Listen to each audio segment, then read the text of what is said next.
Assalamualaikum warahmatullahi wabarakatuh. Halo Bapak Ibu Guru di Nusantara, kembali lagi di channel Learning Project.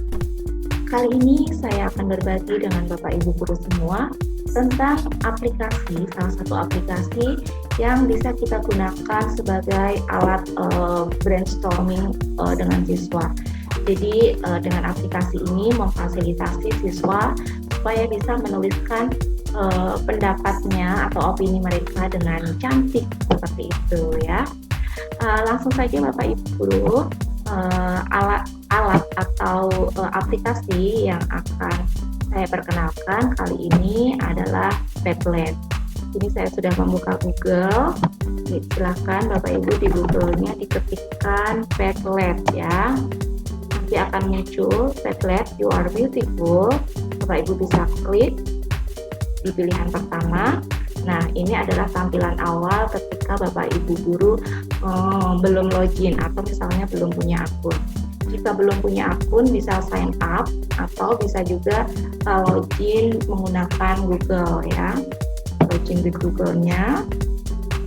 Kebetulan di sini saya sudah punya akun di Padlet. Jadi saya tidak memulai dari awal, tapi buat Bapak Ibu bisa menggunakan login dengan Google seperti itu. Nah, jika sudah punya akun maka akan ada beberapa yang sudah pernah kita pakai ya, beberapa simpanan file yang sudah pernah kita sharing dengan siswa. Nah, caranya kalau untuk Bapak Ibu yang belum pernah pasti otomatis di sini akan kosong, tidak ada template yang seperti ini ya. Jadi Bapak Ibu, ini cukup mudah sekali dipakai. Untuk membuatnya Bapak Ibu bisa langsung klik Make a Padlet seperti ini ya. Make a Padlet. Nah, nanti akan tampil beberapa pilihan yang bisa kita pilih. Nanti mau bentuknya seperti apa? Apakah wall dengan yang tertata satu siswa, terus kemudian satu siswa lagi di sebelah kanannya, satu siswa lagi, jadi mendatar dan ke bawah, atau bentuknya kanvas seperti ini, atau stream ke bawah, atau grid ya dengan kolom-kolom self. Nah, nanti ini beberapa pilihan yang bisa kita pakai. Misalnya saya menggunakan wall, bentuk wall di sini. Nah, di sini Bapak Ibu ada tempat kita mengedit atau memberi nama file ini apa namanya ya. Biasanya kalau masih pertama kali yang dia tampilkan adalah seperti ini. Jadi ini nama dari yang diberikan dari Padletnya. Nah, kita bisa edit, misalkan kita mau meminta siswa menuliskan pendapat. Jadi kita gunakan Padlet ini sebagai sarana siswa menuliskan untuk bahan warm up gitu ya, ketika membuka pelajaran, atau mau misalkan menuliskan refleksinya gitu ya, atau menuliskan pendapat tentang apa yang kamu lihat dari gambar itu, apa yang kamu pikirkan, seperti itu ya. Misalkan sebagai contoh, saya kasih judulnya ini adalah tentang refleksi ya. Setelah saya mengajar, misalnya saya biasanya memberikan refleksi tentang pembelajaran hari itu, perasaan siswa seperti apa, pemahaman mereka seperti apa, atau saran buat teachernya menurut opini mereka seperti apa gitu ya. Misalkan saya tuliskan refleksi pelajaran misalnya bahasa Indonesia. Refleksi bahasa Indonesia, temanya dalam bahasa Indonesia misalkan ide pokok, atau refleksi ide pokok gitu aja langsung, biar kita tahu saja di ide pokok. Nah, ini deskripsinya bisa kita tuliskan. Kita minta siswanya instruksinya itu apa? Misalnya kita mau menggali dalam refleksi ini, kita mau menggali pemahaman mereka tentang ide pokok. Misalkan tuliskan, kalau refleksi kan biasanya tidak perlu panjang-panjang ya Bapak Ibu. Tuliskan 3 hal penting. Tuliskan 3 hal penting yang kamu ketahui tentang ide pokok misalkan, tentang ide pokok. Nah, itu instruksi yang kita berikan. Terus ikonnya nih ada macam-macam ya. Bapak Ibu bisa memilih icon ataupun tidak memberikan icon juga nggak apa-apa. Kalau memang ada icon yang kiranya sesuai dan lucu, bisa silakan dipakai. Misalkan pakai lope-lope. Nah, ini biar menunjukkan bahwa belajar ini menyenangkan gitu ya. Contohnya aja. Terus di sini wallpapernya Bapak Ibu bisa pilih juga. Beberapa pilihan sudah disediakan, ada solid color seperti ini, ada bentuk gradient, atau bentuk, saya biasanya pakai yang pictures. Kayak pictures ini lebih ceria gitu ya, saya lebih suka melihatnya. Misalkan saya mau pilih picturesnya yang ini saja contoh ya, sebagai contoh. Nah, kemudian back ke sini ya, kalau mau kembali lagi ke sini, back lagi, kita lanjutkan pilihan yang ke bawah, apalagi font saya rasa tidak perlu. Terus kalau sudah selesai, tinggal next ya. Jadi jangan langsung keluar ke sini ya, Bapak Ibu, atau cancel, nanti tidak tersimpan. Tapi next, kemudian start posting, atau di sini boleh di start posting. Nah, nanti kita ketika mau minta ke siswa, jadi nanti siswa sudah paham dengan instruksi yang diberikan. Jadi template di sini, kanvas di sini kita gunakan untuk menuliskan refleksi siswa setelah belajar ide pokok. Nah, yang kita minta siswa bisa menuliskan 3 hal penting yang diketahui tentang ide pokok, seperti itu. Nah, nanti kita bisa share ya kanvas kita ini ke siswa dengan cara yang tulisan share ini. Kita bisa klik, terus kemudian kita bisa share, ada pilihan share on Google Classroom atau copy link to clipboard.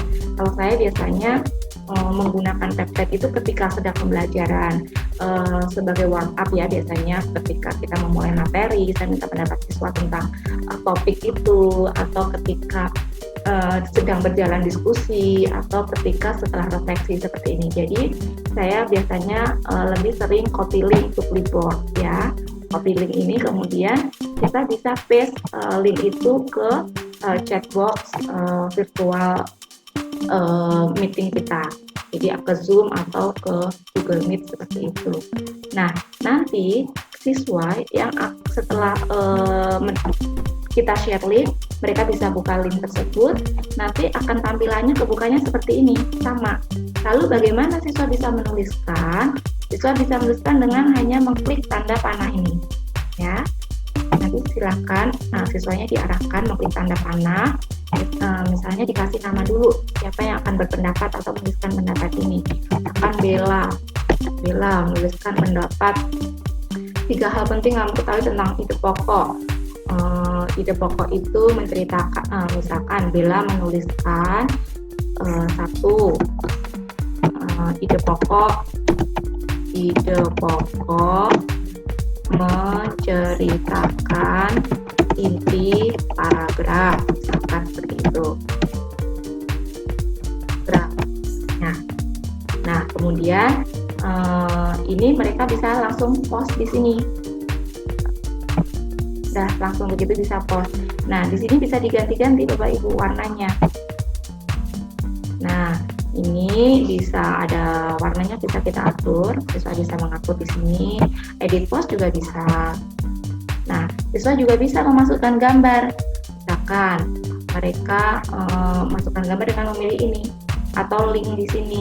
Biasanya siswa-siswa saya itu suka memasukkan gambar-gambar yang relate gitu ya sama pendapat mereka, atau gambar-gambar yang menurut mereka itu fun gitu, mereka kadang post juga di situ. Kalau di sini buat upload dari device mereka. Nah, nanti misalkan siswa lagi kan banyak nih, misalkan satu kelas ada 20 siswa. Nanti setiap siswa mengklik tambah. Jadi misalkan namanya lagi Nana.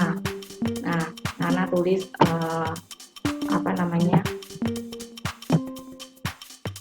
ide pokok, misalkan ide pokok biasanya ada di awal kalimat, misalkan Nana menuliskan seperti itu. Terus nanti ada lagi siapa lagi, jadi nanti akan penuh di sini. Nah kalau nggak muat nanti dia akan ke bawah sendiri, seperti itu Bapak Ibu ya. Jadi langsung saya tunjukkan hasil dari template saya atau kanvas saya yang sudah diisi oleh siswa ya. Kita bisa cek di home sini. Nah, ini tampilan saya, ini refleksi ide pokok yang tadi baru saya contohkan. Terus kemudian saya mau kasih contoh misalkan ini. Ini waktu awal-awal belajar math ya, di awal itu saya pernah meminta pendapat mereka untuk menuliskan atau pendapat mereka tentang math ya. Jadi talk about math. Jadi mereka berikan opini mereka seperti apa sih saat mereka belajar math itu, menurut mereka math itu menyenangkan atau seperti apa. Nah, ini adalah contoh tampilan ketika sudah diisi siswa ya. Jadi seperti ini Bapak Ibu. Sebenarnya untuk media menuliskan mereka pendapat siswa itu nggak harus seperti ini juga ya, di kolom chatbox sebenarnya juga sudah ada. Cuman saya rasa ini lebih beautiful aja gitu ya, dan juga disimpannya ini bisa lebih estetik gitu ya. Ini bisa kita download Bapak Ibu, misalkan kita mau mengarsipkan ya, ini kita bisa download caranya di share ini, ya, di titik 3 ini. Nah kemudian kalau mau kita download, kita pilih yang export ini ya, kita pilih export. Nah kita mau bisa pilih apa bentuknya, apakah kita mau save as image. Nanti kita coba saja dulu semuanya ya, supaya terlihat hasilnya seperti apa. Save as image atau juga bisa save dalam bentuk PDF. Nah kalau PDF ini biasanya tampilannya berbeda dengan yang ada terlihat seperti di layar saat ini. Jadi kalau save image seperti ini akan kita lihat, tapi ini bisa diperbesar. Nah kalau kita perbesar, tampilannya akan relatif sama dengan apa yang ada tadi di layar kita, seperti itu. Atau kalau PDF jadinya seperti ini nih Bapak Ibu, ke bawah dulu, terus kemudian ke samping, mendatar, kemudian dilanjutkan di halaman kedua. Ini bisa kita save juga. Kadang kalau saya meminta mereka beropini terkait dengan, ya biasanya kita ada sesi kita ngomong dari mereka saling curhat dari hati ke hati seperti itu, atau hal-hal yang seru gitu, biasanya saya share juga dengan orang tua. Dan ini cukup menarik juga, kadang orang tua juga wah senang ya mereka bisa tahu bagaimana sih opini anak-anaknya yang kadang mereka tidak ceritakan ke orang tua, seperti itu. Jadi silakan diekspor sendiri Bapak Ibu. Sekian yang bisa saya share tentang Padlet. Terima kasih. Assalamualaikum warahmatullahi wabarakatuh.